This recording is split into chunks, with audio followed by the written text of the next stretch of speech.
datang di channel Dewi Surya. Dalam kehidupan ini, ada banyak hal yang dapat kita jadikan media pembelajaran. Guru terbaik yang akan mengajarkan kita akan pembelajaran itu ialah alam itu sendiri. Alam yang kita tinggali menyediakan banyak sekali sumber yang dapat kita jadikan motivasi dan pembelajaran dalam menjalankan hidup. Contohnya seperti cerita berikut. Sebuah kisah.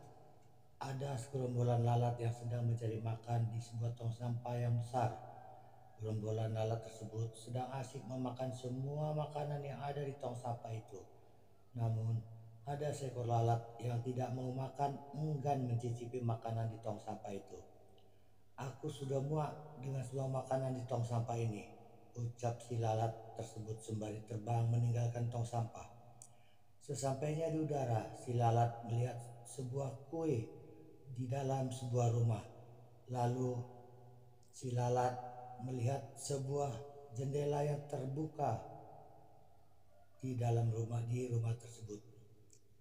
Kemudian si lalat masuk melalui jendela dan memakan kue yang ada di dalam rumah. "Aku makan enak kali ini," ujar si lalat. Namun tanpa disadarinya, jendela yang dilaluinya tadi sudah ditutup oleh pemilik rumah. Dia tidak bisa melewati jendela itu lagi. Si lalat terdiam sejenak dan berdiri di kaca jendela itu. Di balik kaca, si lalat melihat teman-temannya yang berada di tong sampah melambai-lambaikan tangannya dengan maksud mengajak lalat untuk kembali.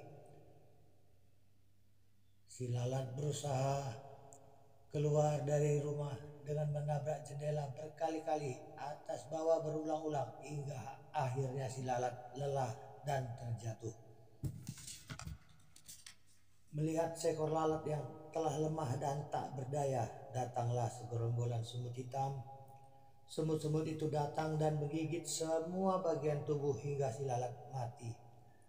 Setelah si lalat mati, bangkai tubuhnya dibawa dan diarak oleh semut-semut itu ke sarangnya. Di dalam perjalanan, seekor anak semut bertanya kepada semut dewasa, "Kenapa lalat ini bisa mati?" Semut dewasa menjawab, "Itu merupakan hal yang biasa.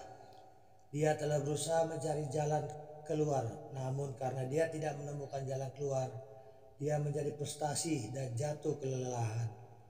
Kemudian semut kecil kembali bertanya, "Bukankah lalat itu sudah berusaha keras? Lalu kenapa dia tidak berhasil?" Sambil berjalan, si semut dewasa kembali menjawab, "Lalat itu sudah berusaha keras, namun dia tidak melakukan usaha yang berbeda, sehingga membuatnya seperti itu," jawab semut dewasa. Dengan nada yang serius, si semut dewasa kembali berkata, "Jika kamu melakukan sebuah usaha yang sama dengan usaha yang telah kamu lakukan untuk menyelesaikan masalah, maka kamu tidak akan melihat jalan keluarnya. Coba lihatlah ke atas. Di atas jendela itu, kamu akan melihat sebuah ventilasi udara. Jika si lalat mau berhenti dan berpikir sejenak, mungkin ia akan mendapatkan jalan keluar dan tidak akan menjadi makanan kita," lanjut si semut dewasa. Pesan moral yang dapat kita ambil dari cerita ini ialah kita harus bisa berpikir dengan tenang untuk menyelesaikan masalah kita. Kita tidak akan bisa menyelesaikan suatu masalah jika kita masih melakukan hal yang sama seperti cara sebelumnya. Kita juga tidak bisa mengharapkan sesuatu hal yang besar jika kita masih melakukan cara yang sama. Orang yang sukses dalam kehidupan bukanlah dia yang melakukan pekerjaan yang berbeda setiap harinya. Namun, orang yang sukses ialah dia yang melakukan pekerjaan yang sama namun dengan cara yang berbeda setiap harinya. Ibaratkan kita seorang pedagang, kita harus punya inovasi baru untuk dapat membuat pelanggan kita nyaman dan bertahan pada hal-hal yang kita jual.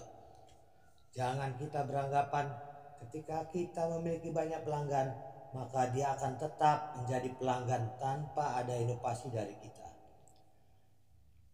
Pada cerita di atas, ada banyak persoalan yang bisa kita gunakan dan kita jadikan pemecahan masalah. Begitu halnya dengan pribadi kita. Apakah kita sudah melakukan cara-cara yang berbeda untuk sebuah usaha yang ingin kita capai? Ingat, seseorang yang punya semangat untuk berhasil memiliki target yang ingin dicapai. Target tersebut memiliki tingkatan yang berbeda di setiap tahapnya. Apakah Anda sudah melakukannya?